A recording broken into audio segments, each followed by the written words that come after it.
বিসমিল্লাহির রহমানির রহিম। আসসালামু আলাইকুম। কেমন আছেন সবাই? আশা করছি খুব ভালো আছেন। আমিও ভালো আছি আলহামদুলিল্লাহ। বরাবরের মতোই একটি ভিডিও নিয়ে হাজির হয়ে গেলাম আপনাদের মাঝে। তো কি রান্না করছি সেটাই শেয়ার করব। আসলেও প্রতিদিন যা রান্না করা হয় সব কিছু এক ভিডিওতে শেয়ার করা হয় না। দেখা গেছে যদি ৩-৪টা রান্না করি তাহলে 2টা ভিডিও বানাই, আর যদি 2টা করি তাহলে একটা ভিডিও বানাই, এভাবেই। তো এই রান্নাটা করেছিলাম আরেকদিন, এটা মেয়ের জন্য।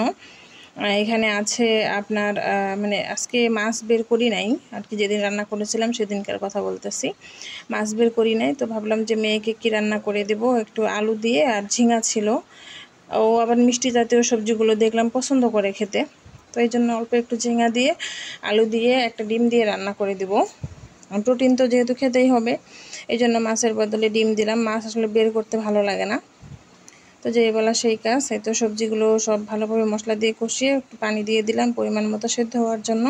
আর ডিম আগেই ভেজে রেখেছিলাম, সেটা আর দেখাইনি। তো আমি একটু ভালো করে ঢাকনা দিয়ে ঢেকে দিব। তো তার আগে ডিমটাও দিয়ে দিলাম। ভালোভাবে সেদ্ধ হয়ে গেলেই কিন্তু তরকারিটা রেডি হয়ে যাবে। এটা রান্না করতে খুব একটা বেশি সময় লাগে না, জাস্ট সেদ্ধ হয়ে গেলেই হবে। আর মশলার মধ্যে দিয়েছি শুধু লবণ, হলুদ আর জিরার গুঁড়া, আর কিচ্ছু দিইনি। আর পেঁয়াজ রসুন এটা তো নর্মাল, অল্প সামান্য দিই, বেশি দিলে আবার সে খাবে না। যাই হোক, আমার তরকারি হয়ে গেছে। আর এখানে আমি একটা করলা ভাজি করেছিলাম, তারই রেসিপিটা শেয়ার করি। আপনারা অনেকে একদম যারা ব্যাচেলর আছেন, কোনো রান্নাই পারেন না বা সবজি খেতে চান, হ্যাঁ, তাদের জন্য। তো এই যে পেঁয়াজ কাঁচামরিচ তেলে দিয়ে দিয়েছি, ঠিক আছে। আর এই আলুগুলো যেহেতু একটু পুরাতন আলু, এই জন্য আলুগুলো আগে দিয়ে দিলাম।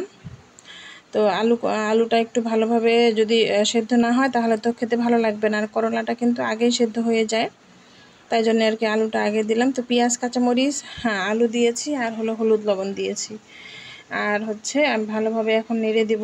নর্মালি শুধু যদি করলা একদম ভালোভাবে আলু কুচিয়ে ভাজি করা যায় তাহলে হচ্ছে না ঢেকে দিয়ে শুধু আপনারা তেলে ভেজে নেবেন, ওইটা খেতে অনেক মজার হয়। আর আমি যেহেতু বেশি কুচি করতে পারি না, তো একটু মোটা করে কাটলে একটু সেদ্ধ করতে হয় আর কি, এই জন্য আমি একটু ঢেকে দেই। পানি দেই না, এমনিতেই সেদ্ধ হয়ে যায়। আর নর্মালি দেখবেন যে সবজির ভিতরেও কিন্তু পানি থাকে, তো ওই পানি দিয়ে কিন্তু যদি আপনারা অল্প আঁচে হচ্ছে বসিয়ে রাখেন সবজিটা তেলের মধ্যে দিয়ে, তাহলে কিন্তু এটা এমনিতেই সিদ্ধ হয়ে যাবে। কেউ আবার ভাজিতে পানি দিবেন না, ভাজিতে পানি দিলে সেই ভাজি কিন্তু খেতে ভালো লাগে না, ঠিক আছে। ভাজি অল্প আঁচে বসিয়ে ঢাকনা দিয়ে ঢেকে দিবেন, সিদ্ধ হয়ে যাবে। আর যেটা হচ্ছে বেশি কুচানো হয় ওইটা এমনিতে তেলের উপর ভেজে নিলেই হয়ে যায়, ঠিক আছে। এটা বেশি মজা হয়। তো যারা একদমই ব্যাচেলর, নতুন, রান্না পারেন না, তাদের জন্যই বলা। যারা পারেন তারা তো তাদের উদ্দেশ্য তো আসলে কিছু বলার নাই, তাই না?